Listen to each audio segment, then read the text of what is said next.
The low hum of city traffic drifted faintly through the tinted windows of the Marcello building, a structure of dark stone and old money that rose like a shadow against the New York skyline. Inside his private office on the top floor, Vincent Marcello sat behind a desk of polished mahogany, fingers pressed against his temple as the room blurred in and out of focus. He had been in meetings since dawn, not the kind held in glass conference rooms with PowerPoint presentations, but the kind that happened in back rooms where men spoke in low voices and decisions were made with nods rather than contracts. Vincent's world operated on different rules, older rules, unwritten but absolute. The dizziness had started an hour ago. He dismissed it at first. Men like Vincent Marcello didn't show weakness. They didn't faint. They certainly didn't stop in the middle of negotiations because their vision went dark at the edges. But when Rocco, his right hand for 15 years, found him slumped in his chair, even Vincent had to admit something was wrong. Now, hours later, he stood in the lobby of the Lexington Heart Institute, his tailored charcoal suit impeccable, despite the pallor in his face. He hated hospitals. The smell of antiseptic, the sterile white walls, the mechanical beeping, all of it unsettled him in ways that violence and danger never could.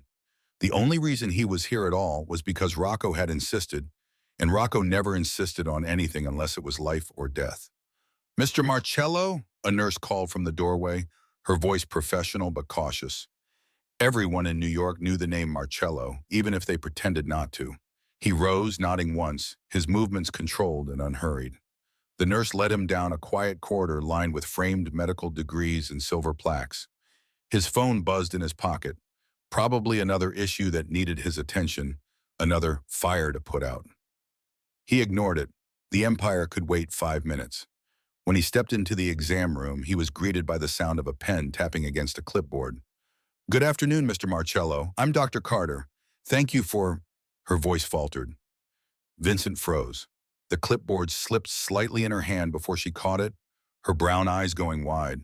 The world seemed to tilt, sound draining out of the room until all that remained was the rhythm of his pulse pounding in his ears. "Josephine."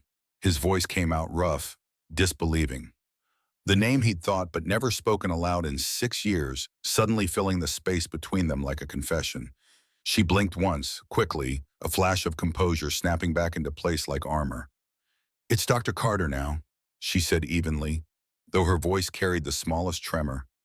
"Please have a seat. We'll begin the exam." He obeyed, moving as if in a dream. The last time he'd seen her, she'd been standing in the rain outside his building. Eyes red, voice trembling as she'd told him goodbye. That was 6 years ago, back when he'd chosen power over love, territory over her, believing he was protecting them both by letting her go. Now she stood before him, poised and confident, wearing a crisp white coat over navy scrubs. Her soft brown skin glowed under the fluorescent light, and her curls were pulled back neatly. Only her eyes betrayed her, deep brown, full of emotion she couldn't quite hide. Vincent forced himself to speak. "I didn't expect this." "I'm sure neither of us did," she replied coolly, checking his chart. "Let's keep this professional, shall we?" He nodded, though his mind was already spiraling through memories. College nights, coffee in paper cups, her laughter spilling across the campus library as he whispered about the future he was building. The moment he told her he couldn't be tied down, that love was a distraction he couldn't afford. He'd thought he was saving his empire, protecting what his family had built. Instead, he destroyed the only thing that ever mattered. Josephine clipped a small monitor to his finger, avoiding his gaze with practiced precision. "I'll be checking your heart rate and blood pressure. You've been under significant stress." "You could say that," he murmured, his voice low. "Running an empire tends to keep a man occupied." Her lips twitched, just barely. "I imagine so." The tension was unbearable. Her touch was clinical, precise, but every time her fingers brushed his skin, a jolt ran through him that had nothing to do with electricity and everything to do with memory. His heart rate spiked on the monitor. She noticed. "Try to relax, Mr. Marcello," she said quietly. "You're making the machine work overtime." He chuckled, low and strained. "Maybe it's just the doctor." Her eyes lifted to his, sharp and unreadable. This is a medical appointment. Don't make it something it isn't. The use of his last name, formal and distant, hit him harder than it should have. He studied her face, the same features he'd memorized once upon a time, now sharpened by years of experience in something else. Distance, self-preservation. You look good, he said finally. Different, but good. I am good, she said simply, checking the monitor. Now take a deep breath. He did as told, though his chest felt tight with more than just physical strain. The exam continued in silence, the beeping monitor the only sound. Finally, Josephine removed the clip and scribbled notes on her chart. You've been pushing yourself too hard, she said, her tone professional but not unkind. Your stress levels are dangerously high, and your blood pressure isn't where it should be. I'll need to review your test results before I can give a full assessment. Translation, he asked. She met his gaze directly this time. Translation, slow down, or your body will do it for you. He smirked faintly. You always did have a way with words. Her expression softened for just a fraction of a second, and then she was all business again. That'll be all for today. My assistant will schedule a follow-up. She turned toward the door, but he stopped her. Josephine, wait. She paused, her hand on the handle, shoulders tensing. 6 years, he said quietly, and I never got to say I'm sorry. Her shoulders stiffened. It's ancient history. Not for me. She didn't answer. With one steady breath, she opened the door and stepped out, her heels clicking down the hall in a rhythm that sounded like finality. Vincent sat there long after she left, the room suddenly too small, too sterile, too full of ghosts he'd spent years trying to bury. He had faced rival families, federal investigations, and betrayals that would have destroyed lesser men. But nothing rattled him like those 5 minutes with Josephine Carter. Later that evening, he stood by the floor-to-ceiling windows of his stone mansion on the outskirts of the city, staring out at the lights that stretched endlessly into the darkness. His reflection in the glass looked foreign, a powerful man with shadows under his eyes, clutching a glass of whiskey he hadn't touched. Her face wouldn't leave his mind. He had built an empire, commanded respect through fear and loyalty, surrounded himself with power, all to escape the ache of losing her. But now fate had thrown her back into his life, wearing a white coat and wielding the power to see through every wall he'd built. His phone buzzed on the table. He ignored it at first, but when it buzzed again, he glanced at the screen. It wasn't Rocco, it wasn't business. It was from the hospital. Urgent. Test results available. Please contact Dr. Josephine Carter immediately. Vincent's pulse quickened. Urgent? What did that mean? He pressed call. The line rang once before going to voicemail. He tried again. Nothing. He was halfway to grabbing his coat when his phone rang. Mr. Marcello? The nurse's voice was calm but firm. Dr. Carter reviewed your results. She's requesting you come in first thing tomorrow morning. She'll explain everything in person. Vincent's throat went dry. Is it serious? I'm afraid she'll need to discuss that with you directly. The line went dead. Vincent stood frozen in the silence of his home, heart pounding so hard it hurt. For the first time in years, Vincent Marcello, the man who controlled half of New York from the shadows, realized he might have just lost control of the one thing he could never afford to lose, his heart. And the only person who could save it was the woman he had already broken. The next morning, rain streaked the tall windows of the Lexington Heart Institute, blurring the city beyond. Vincent arrived early, his usual composure replaced by something unfamiliar, unease. For a man who had sat across from federal agents without flinching, who had negotiated peace between warring families with nothing but his word, he'd never felt so powerless. Josephine's assistant led him to her private office. The space was warm, lined with medical journals and textbooks, a single orchid on the desk catching the morning light. It smelled faintly of lavender and clean linen, so unmistakably her that he felt it like a physical ache. When she entered, he rose automatically, old habits from another life resurfacing. She didn't smile. Mr. Marcello, she said, setting a file on her desk. Please sit. He obeyed, his palms damp in a way they never were, even when guns were drawn.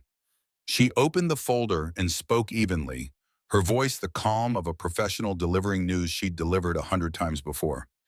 I've reviewed your tests. You're not in immediate danger, but there are warning signs. Your stress levels are unusually high, and you're showing early symptoms of chronic strain, insomnia, dehydration, arrhythmia. You need to rest, eat properly, and disconnect. Vincent exhaled, tension easing slightly. So I'm not dying. Not yet, she said, arching a brow. But if you keep living like this, you might as well be. He chuckled softly despite himself.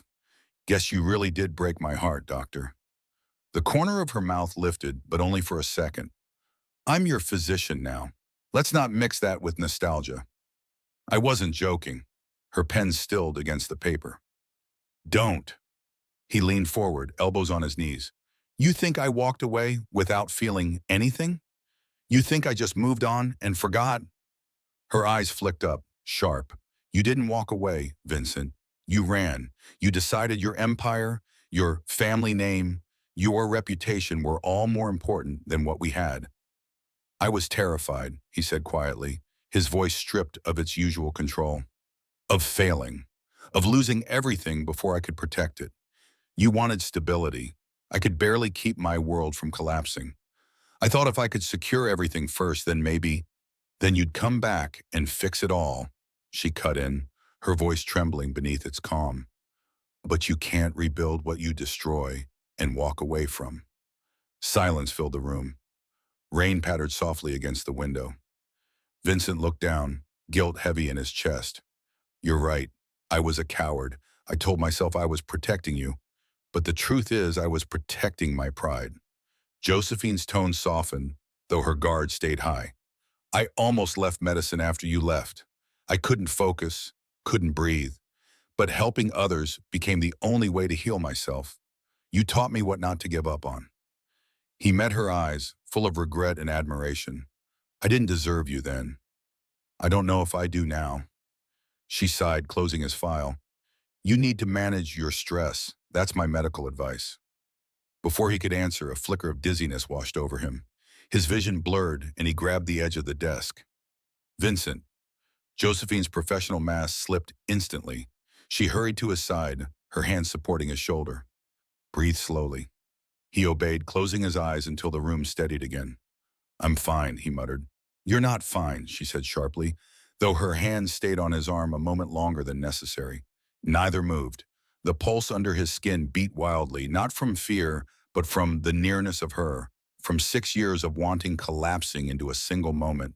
When he finally looked up, their faces were inches apart. Guess I still make your heart race, he said quietly. She stepped back, flustered. You need rest. I'll monitor you for a few minutes before you go. He smiled faintly. You always did take care of me, even when I didn't deserve it. She didn't reply, busying herself with the monitor, but the tremor in her hand betrayed her. The silence between them was thick, filled with unspoken memories. Their first kiss in a rainstorm, late-night conversations about the future, whispered dreams neither had dared to believe could come true. When she finally spoke, her voice was soft. Why now, Vincent? Why come back into my life like this? He met her gaze. I didn't plan this, but maybe fate decided we needed another chance. Her expression flickered, part longing, part disbelief. You don't get to say that. Maybe not, he said, but I mean it. I never stopped. Don't! She cut him off, standing quickly. You're my patient, that's all. He nodded slowly, though his eyes told her he didn't believe it. After a few quiet moments, she cleared her throat. You can go now. I'll have my assistant schedule a follow-up in a few days. He rose, adjusting his jacket. I'll be here. And thank you, doctor. She turned away, trying to mask the emotions shimmering in her eyes. Just doing my job. Vincent hesitated, then reached into his pocket and slid a card across her desk, plain white embossed with a single phone number. If you ever need anything, he said quietly, call me. Her lips pressed into a tight line. Goodbye, Mr. Marcello. He left without another word, but as the door clicked shut, Josephine pressed a trembling hand to her chest, trying to steady the storm inside. So, later that evening, Vincent found himself standing before the window of his study, the room lit only by the amber glow of a single lamp. Rain drummed against the guaso. He looked healthier than he felt. the conversation replaying endlessly in his mind. Her voice, her anger, her eyes that still burned with something he couldn't name.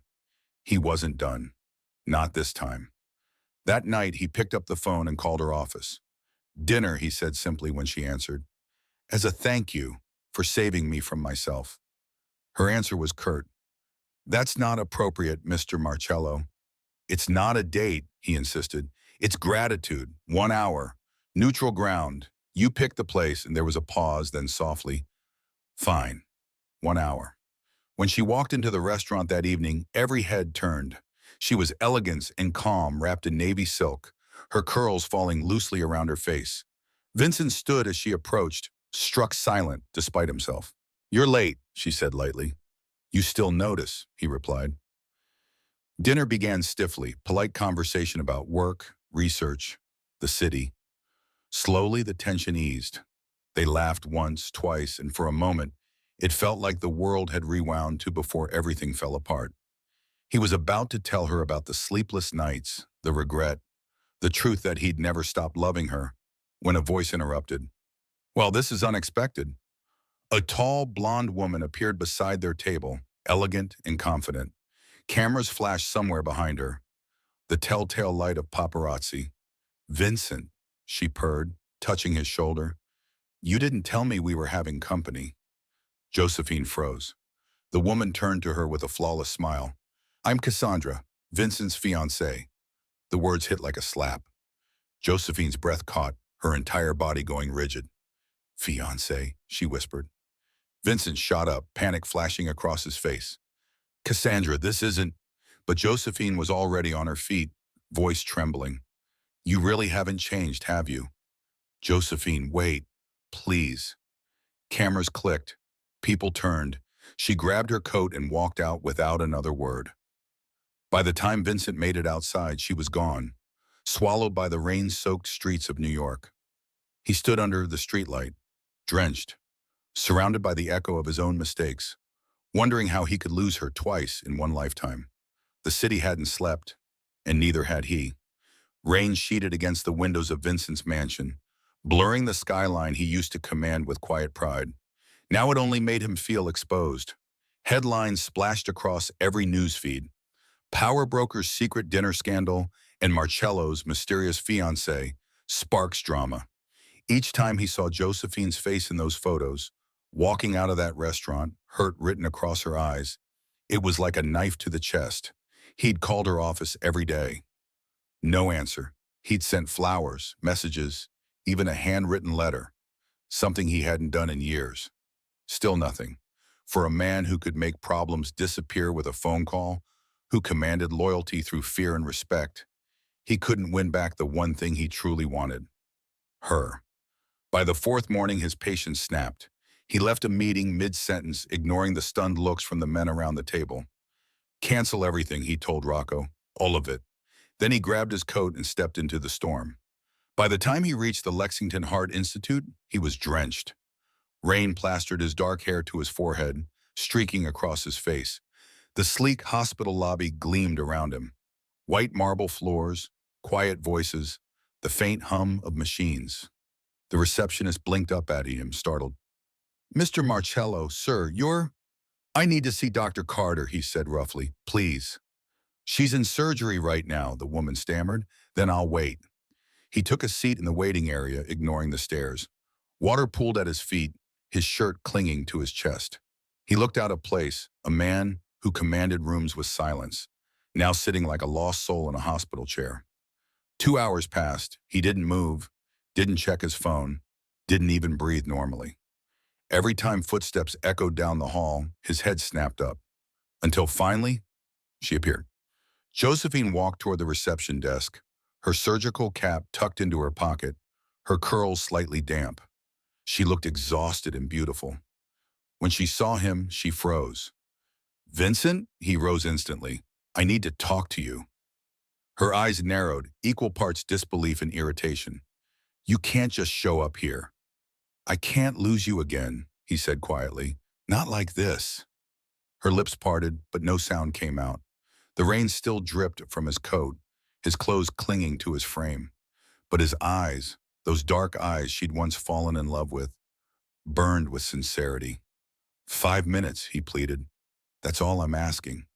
Josephine sighed, scanning the corridor to make sure no one was watching. Fine, 5 minutes, my office. Her office was exactly as he remembered. Warm, lined with books, the scent of lavender and coffee in the air. She gestured toward a chair but didn't sit. Say what you came to say. Vincent stayed standing, hands in his pockets. That woman, Cassandra, she's not my fiancée. Josephine let out a bitter laugh. Really? Because every tabloid in New York seems to disagree. She's the daughter of a man my family's been tied to for years, he said quickly. Years ago there were rumors. Her father wanted a merger of families. I never corrected it because I didn't care enough. I didn't think it mattered. His voice cracked. But I should have cared when it started hurting you. Josephine's expression faltered, her arms still crossed. You let people believe a lie because it was convenient. He nodded once. I did. I thought none of it mattered. Until I saw what it cost me. Vincent, you don't get to rewrite history just because you're sorry now. I'm not trying to rewrite it, he said softly. I'm trying to finally tell the truth. Her chest rose and fell as she tried to stay composed. Why now? Why come here and do this? He took a slow step toward her. Because when I saw you again, something inside me changed. I've spent years building an empire, and it's empty. All of it. You're the only person who ever saw me for who I was. Before the power, before the name. She swallowed hard, but her voice was steady. You hurt me, Vincent. You walked away and left me to pick up the pieces. Do you have any idea what that did to me? Yes, he whispered, because it's been killing me ever since. He ran a hand through his damp hair, his voice rough. My bodies have been giving up on me. I can't sleep. I can't breathe without thinking about you. You told me once that hearts remember what the mind forgets. She froze, eyes wide. You remember that? Every word, he said. And I think mine's been remembering you for 6 years. Her composure broke just slightly, a tremor in her lips, a flicker in her eyes. You can't just walk back into my life and expect me to believe you've changed. He smiled sadly. You're right, that's why I didn't come with just words this time. From his coat pocket, he pulled a waterproof envelope and placed it gently on her desk. She frowned. What's this? An envelope, he said quietly. Enough to build an entire cardiac wing here at Lexington. Research labs, recovery units, scholarships for underprivileged med students. It's already arranged. Josephine stared at him, speechless. He continued before she could speak. This isn't about guilt or charity. It's because you saved my life twice. Once when you treated me, and again when you reminded me who I was.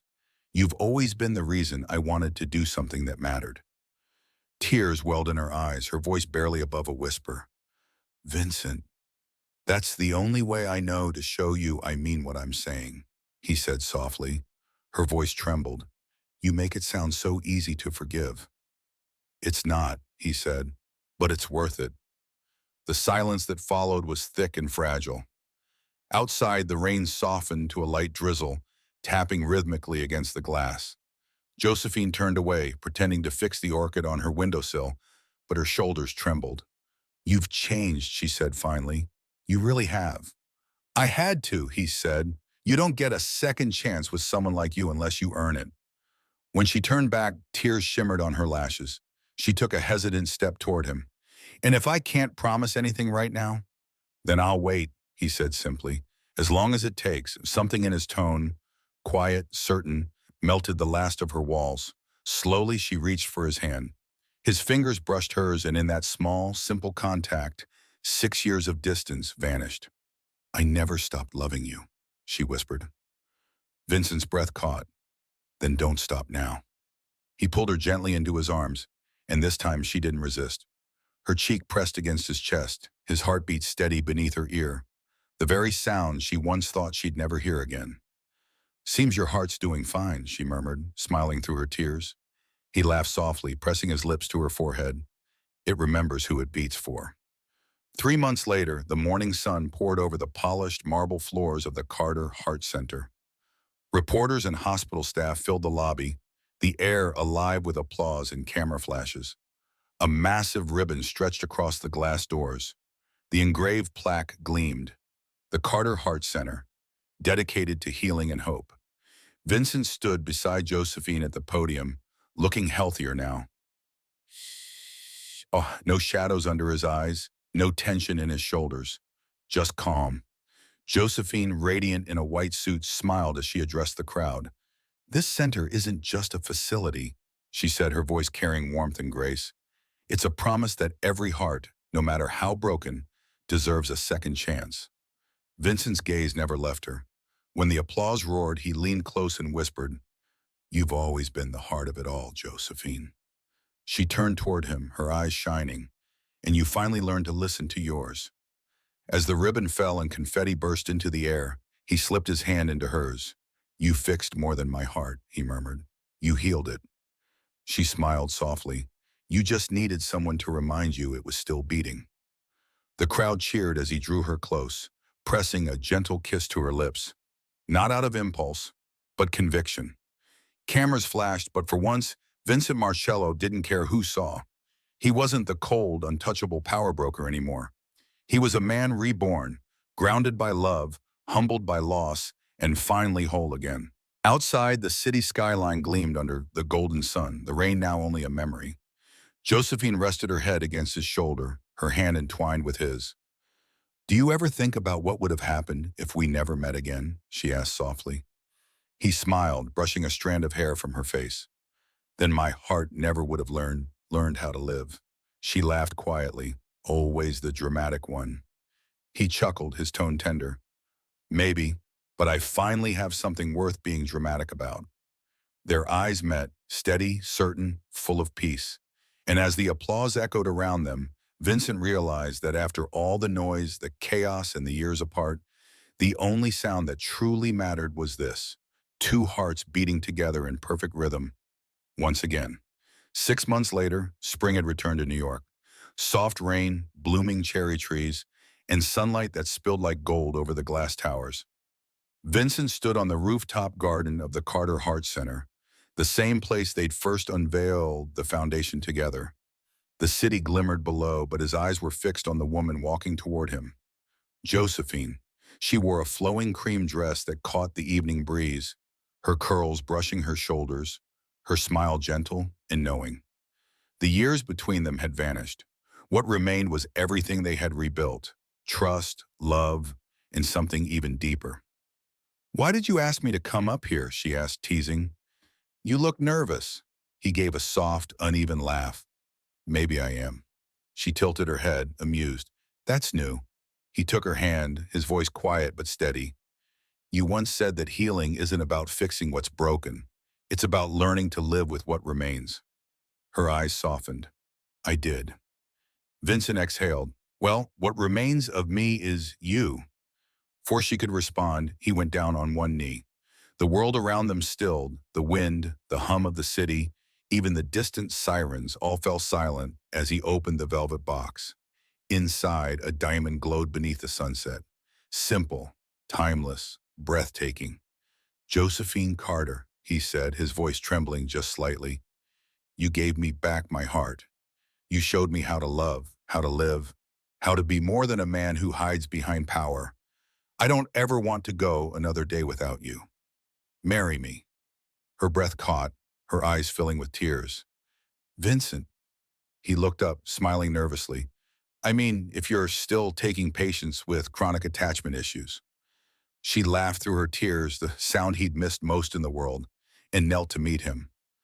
"I told you once that some hearts never forget," she whispered, her hands trembling as she cupped his face. "Mine never stopped loving you." "Yes, Vincent, yes." He slipped the ring onto her finger, and when she kissed him, deeply, fully, without hesitation, the city lights flickered to life behind them, like the universe itself had approved. 1 year later, the estate outside New York was alive with music and laughter. Soft string lights wound through oak trees. Guests gathered beneath a canopy of ivory roses, their glasses shimmering in the golden afternoon light. Vincent stood at the altar in a tailored navy suit. looking every bit the man he had become. Not the cold power broker the world once knew, but a husband waiting for his future. Then she appeared. Josephine walked down the aisle, radiant in white satin, her bouquet of pale orchids trembling slightly in her hands. Every step she took was slow, graceful, and when their eyes met, time folded in on itself.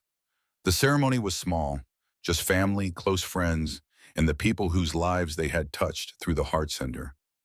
When she reached him, he whispered, "You're even more beautiful than I remembered." She smiled.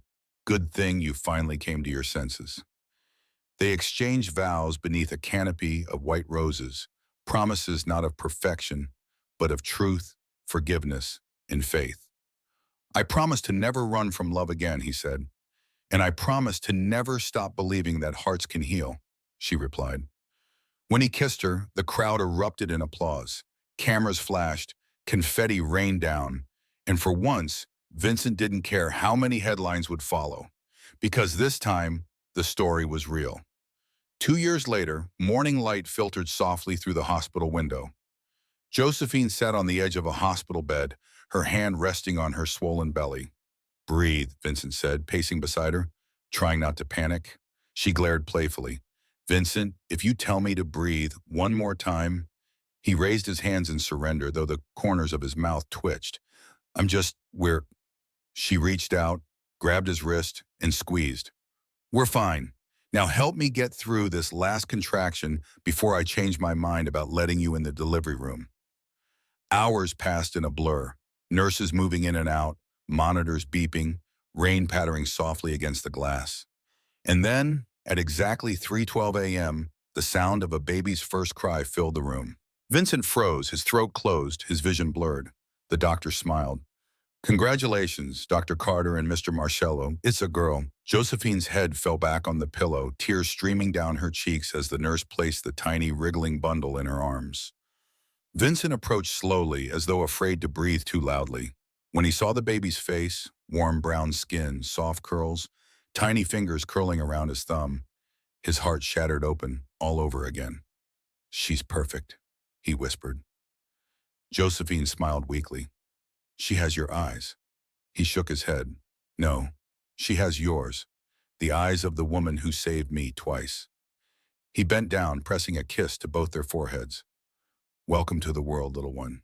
You have no idea how long we've waited for you." Later that morning, the room was quiet.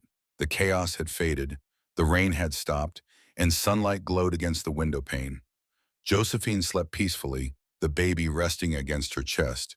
Vincent sat beside the bed, watching them, his entire world bundled into that single frame. When Josephine stirred, she found him smiling softly. "What are you thinking?" she asked sleepily. He took her hand, his thumb tracing the gold band on her finger. "I was just thinking about how every wrong turn, every heartbreak, every storm led us here." She smiled faintly. "You sound like one of my patients." He chuckled quietly. "Maybe I am, just permanently admitted." She laughed, shifting slightly as the baby made a small noise. "We still haven't picked her name."